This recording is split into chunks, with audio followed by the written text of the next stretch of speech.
Stock మార్కెట్లో invest చేసే ముందు మీ యొక్క స్టాక్ అడ్వైజర్తో కానీ లేదా మీ యొక్క ఓన్ రీసెర్చ్ అనాలిసిస్తో ఇన్వెస్ట్మెంట్ చేయాల్సిందిగా కోరుచున్నాను. ఈ వీడియో కేవలం ఎడ్యుకేషన్ పర్పస్ కోసం చిత్రీకరించడం జరిగింది. We are not responsible for your trading and investment. Also we are not SEBI registered అండి. ముందుగా మార్కెట్ మిత్రులందరికీ కూడా గుడ్ ఈవినింగ్ అండి. ఈరోజు మార్కెట్ ఫుల్ సైడ్ వేస్ ఉందన్నమాట. మీరు ఈరోజు మార్కెట్ ఎలా అనిపించింది, ఏమైనా ట్రేడ్ తీసుకున్నారా కింద కామెంట్ సెక్షన్లో చెప్పండి. ఇంకా నా విషయానికి వస్తే ఈరోజు ఆప్షన్ ట్రేడ్ ఒకటి చేశానండి. స్ట్రిక్ట్ 240 స్టాప్ లాస్తో ఒక ట్రేడ్ అయితే తీసుకున్నాను అనమాట. అది అన్ఫార్చునేట్లీ హిట్ అయిందనమాట. ఇట్స్ ఓకే, ఒక్కొక్కసారి హిట్ అవుతుంది, మనం దాన్ని రెస్పెక్ట్ ఇచ్చి వదిలేసుకోవాలన్నమాట. సో అయితే సెకండ్ ట్రేడ్ కానీ లేదా రికవరీ ట్రేడ్ కానీ చేద్దాం అనిపించలేదు అనమాట నాకు ఎందుకో. ఎందుకంటే స్టార్టింగే ఒక అశుభంగా తయారైంది, మళ్ళీ ఎందుకులే అని చెప్పేసి ఇంకా నేను రికవరీ ఒకే రూల్ మొత్తం అంతా రికవరీ చేయాలనిపించట్లేదు. ఈసారి ఓకే నెక్స్ట్ డే చూద్దాం మళ్ళీ ఒకసారి అనిపించి ఇంక నేను వదిలేసాను అనమాట. ఇంక ఇన్వెస్ట్మెంట్ గురించి మాట్లాడుకుందాం ఇప్పుడు. ఇంకా ఎఫ్ఎంసీజీ గురించి మాట్లాడాలనుకుంటే ఈరోజు 40 days ఆఫ్ ర్యాలీలో ఈరోజు 27th అనమాట రన్ అవుతుంది. ఇది ఈ కేవలం ఈ ఒక్క రోజులోనే ఆల్మోస్ట్ 1.49% షేర్ వాల్యూ అనేది పెరిగిందనమాట. నాకు 2% ప్రాఫిట్లోనే ఉంది.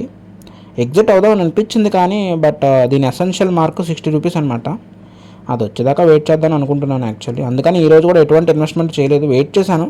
60కి వెళ్తే వెళ్ళిపోదాం, ఎగ్జిట్ చేద్దాం అనిపించింది. కానీ 59.12, 19, 25, 20 వరకు రెసిస్టెన్స్ ఉంది. కానీ ఇంకా అంతకంటే పైకి వెళ్తలేదు, 20 దగ్గర ఆగిందనమాట. సో అందుకని ఇంకా నేనేమి వెళ్ళలేదు. కానీ ఒకవేళ ఇది 60కి వెళ్తే మాత్రం వెంటనే కళ్ళు మూసుకొని ఎగ్జిట్ అయిపోతాను నేను ఇక్కడ. సో అదనమాట. ఎందుకంటే 60 తర్వాత మళ్ళీ ఫాలో అయ్యే ఛాన్స్ ఉంది. సో అందుకని ఆలోచిస్తున్నాను. అది పరిస్థితి అనమాట. ఇంకా మన ఎస్జేవీఎన్ గురించి మాట్లాడదాం. ఇక ఎస్జేవీఎన్ గురించి మాట్లాడాలంటే ఈరోజు 0.25% స్మాల్ పుష్ అయితే ఇచ్చిందనమాట. 100 రూపీస్ మార్క్ని జస్ట్ టచ్ చేసి రిట్రెస్ అయిందనమాట ఈ షేర్.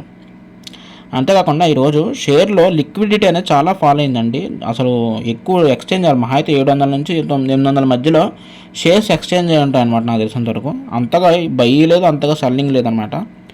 సో చాలా లోగా ఉందన్నమాట. నాకు తెలిసి లిక్విడిటీ పెంచుకోవడం కోసం ఈ షేరు భవిష్యత్తులో చాలా పైకి వెళ్ళే ఛాన్స్ అయితే ఉందన్నమాట.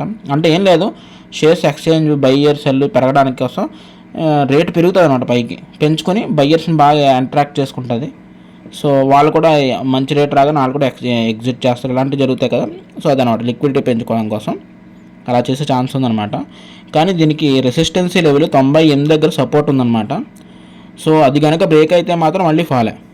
ఓకే, సో ఇప్పటివరకైతే నేను ఇంకో 5 షేర్స్ అయితే బై చేశానండి. మీకు అందరూ తెలుసు 100 రూపీస్ బిలో ఉంటే నేను అది బయ్యింగ్ ఆపర్చునిటీగా నేను భావించి బై చేస్తున్నాను. 5 షేర్స్ బై చేశాను అనమాట. లెట్స్ సీ ఏమవుతుంది అనేది. మీ అభిప్రాయం ఏంటంటే కింద కామెంట్ సెక్షన్ చెప్పండి. ఎవరైనా ఛానల్ కొత్తగా వస్తే దయచేసి లైక్ అండ్ సబ్స్క్రైబ్ చేయాల్సింది కోరుచున్నాను. కింద ఉన్న వాట్సాప్ గ్రూప్లో జాయిన్ అయ్యి మీకు ఒకవేళ మీకు ఇన్ఫర్మేషన్ అని తెలిసినా ఏదైనా మీకు నాలెడ్జ్ వచ్చినా దాన్ని నాతో షేర్ చేయాల్సింది కోరుచున్నాను. నాకు తెలిసిన ఇన్ఫర్మేషన్ షేర్ చేస్తాను మీకు కూడా వాట్సాప్లో. సో ఇన్ఫర్మేషన్ అది ఎక్స్చేంజ్ అయితేనే నాలెడ్జ్ పెరుగుతుంది నా అభిప్రాయం అన్నమాట. ఓకే గైస్, మరి ఉంటాను మరి. Take care, bye.